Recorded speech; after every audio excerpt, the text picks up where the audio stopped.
द्वादशवी जीव विज्ञान का छठा अध्याय है और इस अध्याय का हम लोग दीर्घ उत्तरीय प्रश्न जिसमें प्रश्न क्रमांक 1 से लेकर 10 तक क्वेश्चन 1 से लेकर 10 तक दिया गया है। तो इस वीडियो में हम लोग सभी प्रश्नों को क्रमवार तरीके से हल करेंगे। थोड़े से लंबे प्रश्न होते हैं तो वीडियो थोड़ा सा लंबा हो जाएगा। तो चलिए शुरू करते हैं। तो इसका पहला जो प्रश्न है, विभिन्न प्रकार के अलैंगिक यानी एसेक्सुअल रिप्रोडक्शन का सचित्र एवं संक्षिप्त विवरण देना है।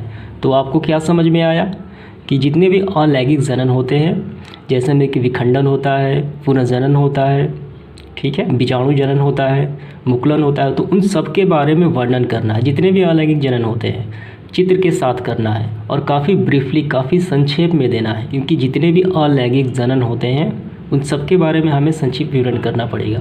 तो सर्वप्रथम आपको इस तरीके से इसका आंसर लिखना प्रारंभ करना है। जीवों में अलैंगिक जनन निम्नांकित विधियों द्वारा संपन्न होते हैं। पहला होता है विखंडन, जिसे फ्यूजन कहा जाता है, मुकुलन यानी वुडिंग, अवखंडन या पुनर्जनन, फ्रेगमेंटेशन, और बीजाणु जनन जिसे कहा जाता है एस्फोर्टलेशन।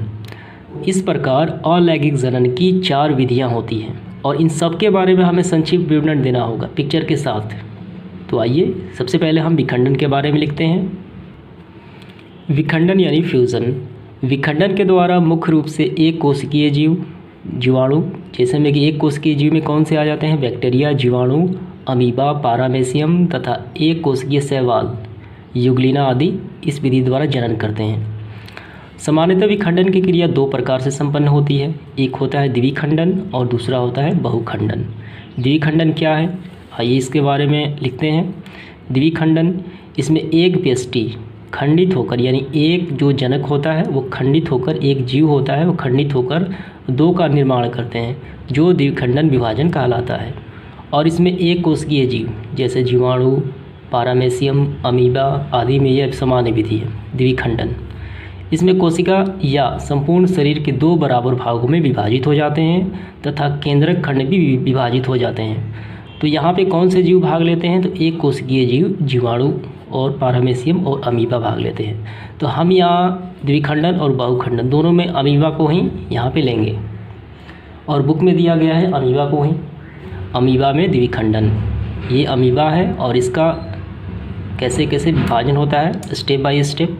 पहला देखिए, सबसे पहले इसके केंद्रक खंडित होंगे, उसके बाद धीरे धीरे ये 1 से 2 अलग होंगे और यहाँ पे देखिए, यहाँ पे 2 अलग हो गए। एक अमीबा से 2 अमीबा का संतति का निर्माण हो चुका है और इसके 2 केंद्रक भी यहाँ पे अलग अलग हो गए हैं। तो यही होता है अमीबा में द्विविभाजन, ठीक है। तो आइए अब देखते हैं अमीबा में बहुखंडन। बहुखंडन, इसके बारे में, इस विभाजन में एक व्यष्टि यानी एक जनक खंडित होकर अनेक व्यष्टियों की उत्पत्ति करता है, जैसे नाम से ही स्पष्ट है। जिसमें एक कोशिकीय जीव कौन से, अमीबा, प्लाज्मोडियम जैसे मलेरिया के परजीवी होते हैं, प्लाज्मोडियम, तथा निम्न कोटि के शैवाल शामिल होते हैं इस बहुखंडन में। इनमें और इसमें होता क्या है कि इनके शरीर के चारों ओर एक भित्ति का निर्माण होता है तथा ये केंद्रक बार बार विभाजित होते हैं, ये जनक है। तो इससे देखिए यहाँ से इनके शरीर के चारों ओर एक भित्ति का निर्माण होता है, तो ये रहा, ठीक। और यहाँ पे देखिए कई केंद्रकों में इसके केंद्रक जो है कई केंद्रक में बढ़ जाते हैं और यहाँ पे बहुत सारे जीव यहाँ से बाहर निकलते हैं, यानी इस संतति के तौर पे एक अमीबा से बहुत सारे अमीबा यहाँ से बाहर निकलते हैं, ये बहुखंडन द्वारा है। तो अमीबा में द्विखंडन और बहुखंडन दोनों द्वारा संतति का निर्माण होता है। तो ये हो गया बहुखंडन के बारे में। इसके बाद दूसरा जो अलैंगिक जनन विधि है, मुकुलन। यह प्रमुख अलैंगिक जनन है जिसमें जनक के शरीर से कलिका फूटने या प्रवर्धक निकलने के फलस्वरूप यह संपन्न होता है। मुकुलन एक कोशिकीय जीवों तथा बहुकोशिकीय जीवों में संपन्न होता है, दोनों प्रकार के जीवों में संपन्न होता है। तो इसमें होता क्या है कि जीव के शरीर से एक छोटे छोटे कलिकाएँ निकलते हैं और वहीं आगे चल के यानी कुछ समय बाद वो जीव से अलग हो जाएंगे और स्वतंत्र अपना जीवन यापन करने लगेंगे, जो उनके संतति कही जाती है, जो उनकी संतान कही जाती है। तो एक कोशिकीय जीवों में कैसे होता है मुकुलन, यीस्ट में होता है। शरीर के उभार जिसे बंड कहते हैं द्वारा संपन्न होता है। ये बंड यीस्ट से विलग यानी अलग होकर नए जीव का निर्माण करते हैं एक कोशिकीय जीवों में। देखिए यहाँ पिक्चर है ईस्ट में मुकुलन।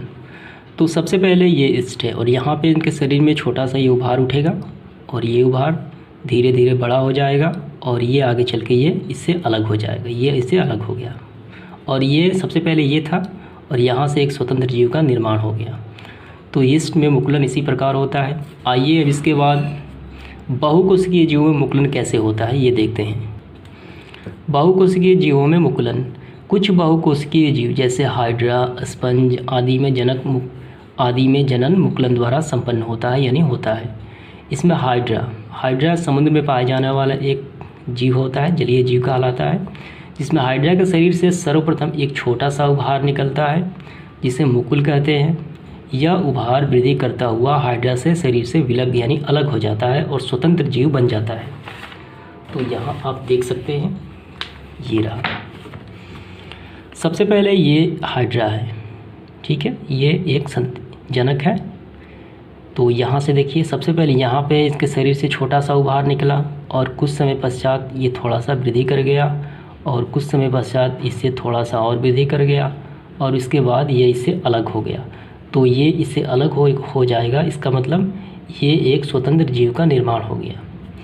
एक हाइड्रा से दो हाइड्रा बन गए। तो यही होता है बहुकोशिकीय जीवों में मुकुलन, ठीक है। तो आपको समझ में आ गया होगा मुकुलन कैसे होता है।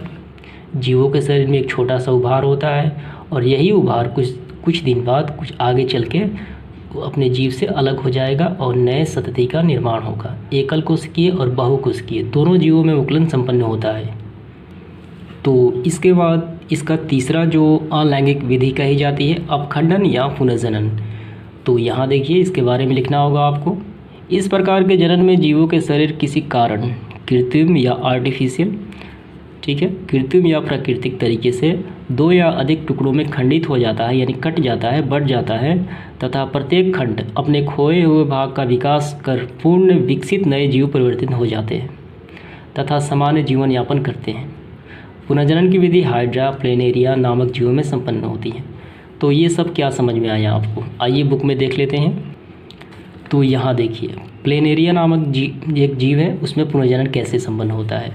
तो पुनर्जनन जो क्रिया होती है इसमें होता क्या है कि किसी जीव, ये एक जीव है प्लेनेरिया, किसी जीव का अगर कोई अंग कट जाता है, यहाँ देखिए इसका अंग जो है ये पार्ट और ये पार्ट ऊपर कट जाता है किसी कारणवश, कृत्रिम तरीके से या प्राकृतिक तरीके से। कट जाने के बाद ये दोबारा क्या हो जाएगा, देखिए नया आ गया और ये भी नया आ गया, नया आएगा और ये एक नया जीव बन जाएगा। कटा हुआ भाग तो आएगा लेकिन साथ ही साथ ये पूरा विकसित एक जीव बन जाएगा। यहाँ देखिए एक प्लेनेरिया से कितने प्लेनेरिया हो गए, एक और दो हो गए, ठीक है। तो ये प्लेनेरिया में पुनर्जनन होता है, बहुत सारे जीवों में पुनर्जनन होता है। तो एग्जाम्पल के तौर पे मैं आपको बताता हूँ, जैसे कि आपके घरों में छिपकली होती है। तो छिपकली, हालांकि पुनर्जनन में छिपकली शामिल नहीं होती है, पुनर्जनन की क्रिया छिपकली में शामिल नहीं होता है। अगर छिपकली की पूँछ कट जाती है तो कुछ समय बाद आप देखे होंगे कि उसकी जो पूँछ होती है वो अपने आप उग आती है। तो मैंने आपको पहले ही कहा था कि छिपकली में पुनर्जनन नहीं होता, उनका अलग होता है। लेकिन उसी तरह का होता है कि अगर उनका अंग कट जाता है तो कुछ समय बाद वही अंग आता है। लेकिन प्लेनेरिया में जो अंग कट जाता है तो पूर्ण एक नया जीव बन के आता है, ठीक है। तो ये बातें आपको समझ में आ गई कि पुनर्जनन विधि किस प्रकार होती है। ये प्लेनेरिया है। स्पाइनोगायरा में भी अपखंडन यानी पुनर्जनन द्वारा होता है। इनके भी भाग अगर कट जाते हैं ये पुनः आ जाते हैं नए जीव के तौर पे। आइए अब देखते हैं अलैंगिक जनन की और विधियाँ। इसके बाद है चौथा विधि, ये अपने से आपको लिखना है, ये वाला बीजाणु जनन। ये निम्न श्रेणी के जीव जैसे जीवाणु, शैवाल, कवक आदि में बीजाणु जनन का बीजाणु निर्माण अलैंगिक जनन की मुख्य विधि है, ठीक है। तो यहाँ से आपको थोड़ा सा लिख लेना है, बस यही संक्षेप में लिखना है और ये पिक्चर बना लेना है, ठीक है। बीजाणु जनन में कुछ जीव ऐसे होते हैं जो बीजाणु धमनी का निर्माण करते हैं और वहीं बीजाणु धमनी फट जाती है तो उसमें बहुत सारे जीव निकल जाते हैं, ठीक है, जो अपने संतति के समान होते हैं, क्लोन होते हैं, वो अपने जनक के समान ही होते हैं। तो इस प्रकार ये प्रश्न क्रमांक 1 समाप्त हो गया, विभिन्न प्रकार के अलैंगिक जनन। तो चलिए इसके बाद देखते हैं इसका अगला प्रश्न। तो आगे बढ़ते हुए प्रश्न क्रमांक दूसरा हल करते हैं। ऊतक संवर्धन कैसे संपन्न होता है, कायिक प्रवर्धन के लाभों का उल्लेख करें। तो ये एक बिल्कुल ही आसान प्रश्न है, लेकिन आपको सबसे पहले ऊतक संवर्धन और कायिक प्रवर्धन होता क्या है ये पहले हम लोग जानेंगे, ताकि आपको ये सवाल हल करने में कोई दिक्कत ना हो। खास यानी किसी विशेष प्रकार के प्लांट की जनन की दो विधियां होती हैं, जिसे ऊतक संवर्धन और कायिक प्रवर्धन कही जाती हैं।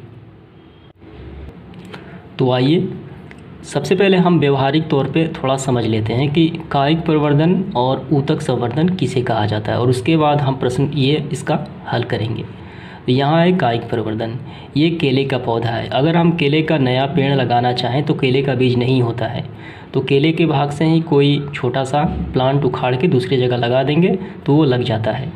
तो कायिक प्रवर्धन में होता क्या है कि बहुत सारे प्लांट ऐसे होते हैं कि उनका भाग अगर कहीं काट के दूसरी जगह लगा दिया जाता है तो वो आसानी से लग जाते हैं। जैसे गन्ना हो गया, गुलाब हो गया, आलू हो गया, केला हो गया, सहजन हो गया। बहुत सारे प्लांट ऐसे होते हैं कि उनका थोड़ा सा भी उनका भाग प्लांट का कहीं दूसरे जगह लगा दें तो आसानी से लग जाते हैं।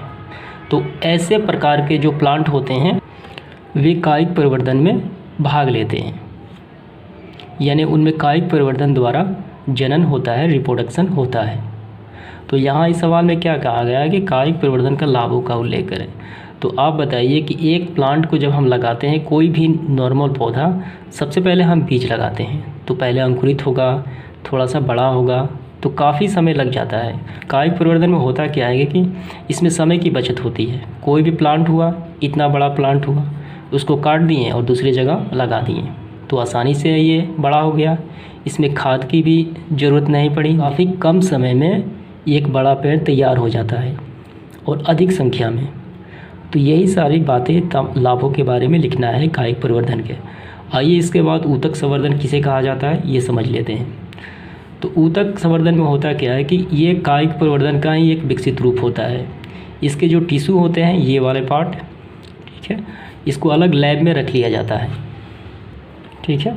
इसके टिश्यूज़ को अलग लैब में काट के रख लिया जाता है इसको, और इसका विश्लेषण किया जाता है, और इससे कटे हुए भाग को, इस ऊतक को, कायिक ऊतक को एक दूसरे जगह प्लांट हार्मोन के किसी बर्तन के घोल में रख दिया जाता है, ठीक है।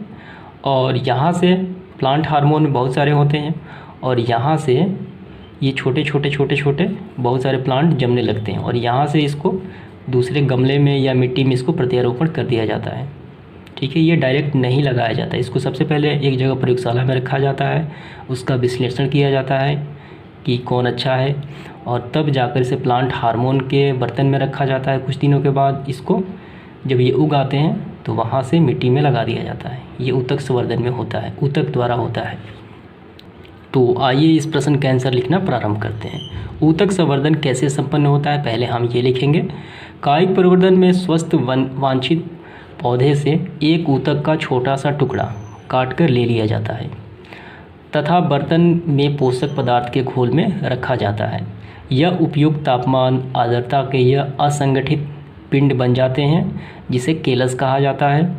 इस केलस को एक छोटे भाग को इस केलस के एक छोटे भाग को हार्मोन युक्त माध्यम में रखा जाता है, जहां ये विकसित और भेदित होकर पौधे बनते हैं, जिसे गमले या ज़मीन पे प्रत्यारोपण कर देते हैं। यह पूरी प्रक्रिया ऊतक संवर्धन कहलाती है। तो ये आपको समझ में आ गया कि टिश्यू कल्चर किसे कहा जाता है, यानी ऊतक संवर्धन। आइए इसके बाद कायिक प्रवर्धन के लाभों का हम उल्लेख कर देते हैं। आइए इसके बाद कायिक प्रवर्धन के लाभ। कम समय में अधिक पौधे का उत्पादन होता है। कायिक संवर्धन में क्या होता है, कम समय में अधिक पौधे का उत्पादन होता है। तो यहाँ मैंने बताया था, किसी भी बड़े प्लांट को काट के दूसरी जगह लगा देने से समय की बचत होगी और अधिक प्लांट लग जाएंगे। कम खर्च एवं लागत में नए पौधे का विकास होता है। बीज उत्पन्न क्षमता न करने वाले जितने भी प्लांट होते हैं उन पौधों को ये लाभ होता है, क्योंकि बीज से इसमें कोई लेना देना तो है नहीं। किसी भी प्लांट को काट दीजिए और दूसरी जगह लगा दीजिए। रख रखाव, परिवहन यानी एक स्थान से दूसरे स्थान, दूसरे खेतों में ले जाना, वितरण, ठीक है, किसी को देना आसानी होती है इस प्रकार के कायिक प्रवर्धन में। तो इस प्रकार प्रश्न क्रमांक दूसरा भी समाप्त हो गया। तो उम्मीद करता हूँ ये आपको समझ में आ गया होगा। तो इसके बाद है तीसरा प्रश्न, परागण से लेकर बीज बनने तक की क्रिया को संक्षेप में उद्धृत करें। तो आइए इसका आंसर करते हैं। जब पराग कणों के परागकोश से निकलकर उसी पुष्प या उसी जाति के दूसरे पुष्प के वर्तिकाग्र तक पहुंचने की क्रिया क्या कहलाती है? परागण कहलाती है। और ये दो तरीके से होती है। पहला होता है स्वपरागण और दूसरा परपरागण। स्वपरागण में अपने से गिर जाता है और परपरागण में किसी माध्यम की आवश्यकता पड़ती है, जैसे वायु हो गया, कीट पतंग हो गया, पंछी हो गया या मनुष्य हो गया। ठीक है, तो ये होती है परागण की क्रिया। अब इसके बाद आपको लिखना है, तो यहाँ से लेके यहाँ तक लिखने के बाद आपको लिखना प्रारंभ करना है। यहाँ से पराग कणों के वर्तिकाग्र तक पहुँचने के बाद निषेचन की क्रिया होती है। नर युग्मक और मादा युग्मक के बीच संलग्न को निषेचन यानी फर्टिलाइजेशन कहा जाता है। ये सारे लिखते हुए यहाँ तक और भी आगे लिखना है, आपको बता देता हूँ मैं। ये रहा पुष्प पौधे में निषेचन। ठीक, विकसित हो जाता है और निषेचन के उपरांत अंडाशय फल में तथा बीजांड के बीज विकसित हो जाते हैं। तो बीज बनने की क्रिया यहीं तक समाप्त हो जाती है, बीज में विकसित हो जाते हैं।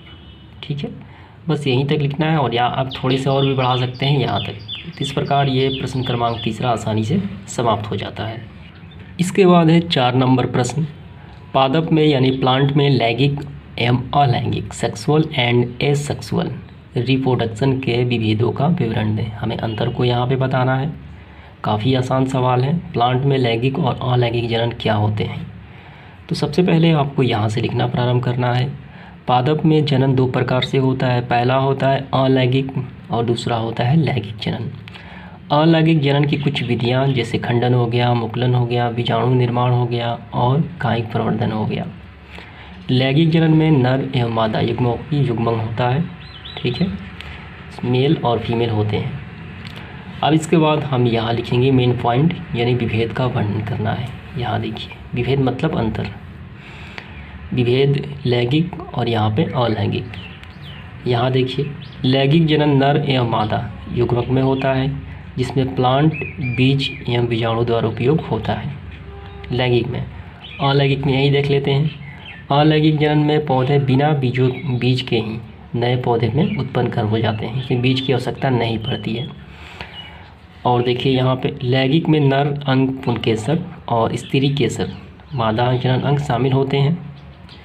और इसमें देखिए, इसमें नए पौधे कायिक प्रवर्धन, मुकुलन और आदि द्वारा जनन करते हैं। बस यही था छोटा सा लैंगिक और अलैंगिक जनन के बारे में और इसका विभेद।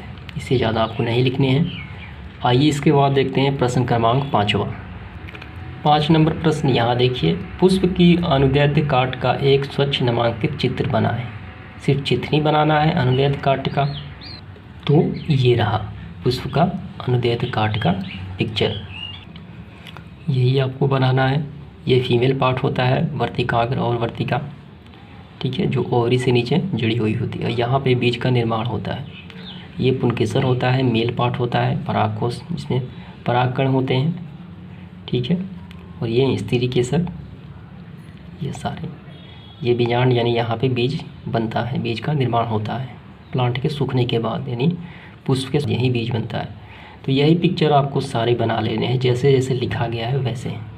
आइए इसके बाद देखते हैं प्रश्न क्रमांक 6। प्रश्न क्रमांक 6 इस प्रकार है, यौनारंभ या पीबोटी के समय किशोर बालक बालिकाओं के शरीर में होने वाले परिवर्तन का वर्णन करें। तो लड़के और लड़कियां जब यौनारंभ यानी पीबर्टी में जाती हैं तो वहाँ पे कौन कौन से शारीरिक परिवर्तन होते हैं वही यहाँ पे बताना है। सबसे पहले आपको यहाँ से लिखना है, किशोरावस्था में होने वाले परिवर्तन की अवस्था यौनारंभ या पीबर्टी कहलाता है। ये परिवर्तन अंतःस्रावी ग्रंथियों तथा स्रावित हार्मोन के कारण होता है। ये पहले लिखने के बाद आपको लिखना प्रारंभ करना है।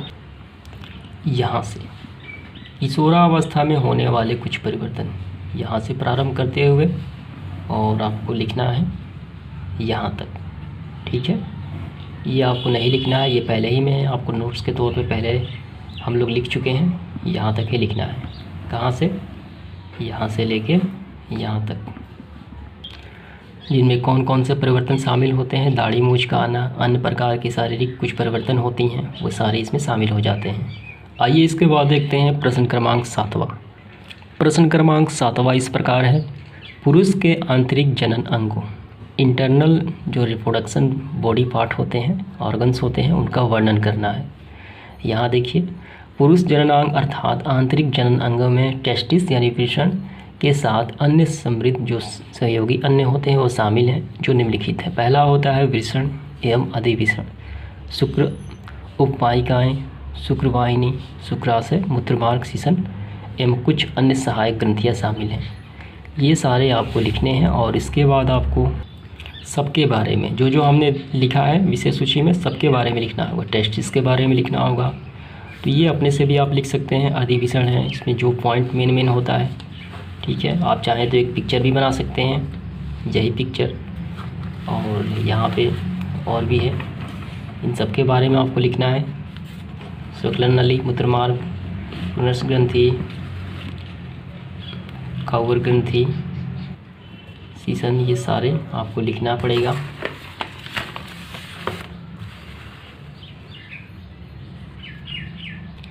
यानी इन सब के बारे में थोड़े से 2-2 लाइन ही आपको लिखने हैं, ज़्यादा लंबा भी नहीं करना है। आइए इसके बाद 8वां प्रश्न देखते हैं। प्रश्न क्रमांक 8वां इस प्रकार है, स्त्री में लैंगिक चक्र का वर्णन करें। तो स्त्रियों में लैंगिक चक्र 28 दिनों का होता है, जिसे मासिक स्राव भी कहा जाता है। तो इस प्रश्न का आंसर यहाँ पे मैं स्क्रीनशॉट लगा देता हूँ, आप वहाँ से लिख सकते हैं। आइए इसके बाद प्रश्न क्रमांक 9 की तरफ बढ़ते हैं। प्रश्न क्रमांक 9 इस प्रकार है, जनसंख्या नियंत्रण के लिए व्यवहार में लाए जाने वाले विभिन्न उपायों का वर्णन करें। यानी पॉपुलेशन कंट्रोल करने के लिए जो व्यवहार, जो उपाय किए जाते हैं, उनके वर्णन यहाँ पे करना है। तो इस प्रकार लिखना है, जनसंख्या नियंत्रण के लिए निम्नलिखित उपाय अपनाने चाहिए। पहला, प्राकृतिक विधि, यांत्रिक विधि, रासायनिक विधि, सर्जिकल विधि, सामाजिक जागरूकता। और इन सब के बारे में आपके बुक में पीछे की तरफ दिया गया है। थोड़े से आपको 3 से 4 लाइन सबके बारे में लिख लेना है, ठीक है। यही थोड़ा सा हिंट मैं दे देता हूँ, क्योंकि ये थोड़े से लंबे प्रश्न होते हैं, लिखने में थोड़ी ज़्यादा लंबा हो जाएगा वीडियो। आइए इसके बाद देखते हैं प्रश्न क्रमांक 10वां। प्रश्न क्रमांक 10वां इस सेशन का आखिरी प्रश्न है, लैंगिक जनन संचारित रोग क्या है। तो यौन संबंध यानी लैंगिक संयोजन से होने वाले संक्रामक रोगों को लैंगिक जनन संचारित रोग यानी शॉर्ट में STD कहा जाता है। तो ये लाइन लिखने के बाद आपको कहाँ से लिखना है मैं बता देता हूँ। ये रहा, यहाँ तक हम लोगों ने लिख लिए हैं। अब इसके बाद ये सारे आपको लिखना है, बैक्टीरिया जनित रोग, ठीक है, वायरस जनित रोग और प्रोटोजोआ जनित रोग, ये सारे ही आपको लिखने के। ये सारे जो रोग होते हैं, ये सारे लैंगिक संचारित रोग ही कहे जाते हैं, ठीक है। यानी STD, एड्स हो गया, ठीक है, और इसके बाद गोनोरिया हो गया, ये बैक्टीरिया से फैलता है, सिफिलिस हो गया, और प्रोटोजोआ जनित रोग कौन सा है, ट्राइकोमोनासिस है। यही आपको लिखना है। तो इस तरीके से हम लोगों ने 1 से लेकर 10 तक सभी प्रश्नों को कंप्लीट कर लिया है। मिलते हैं इसके अगले वीडियो में। धन्यवाद।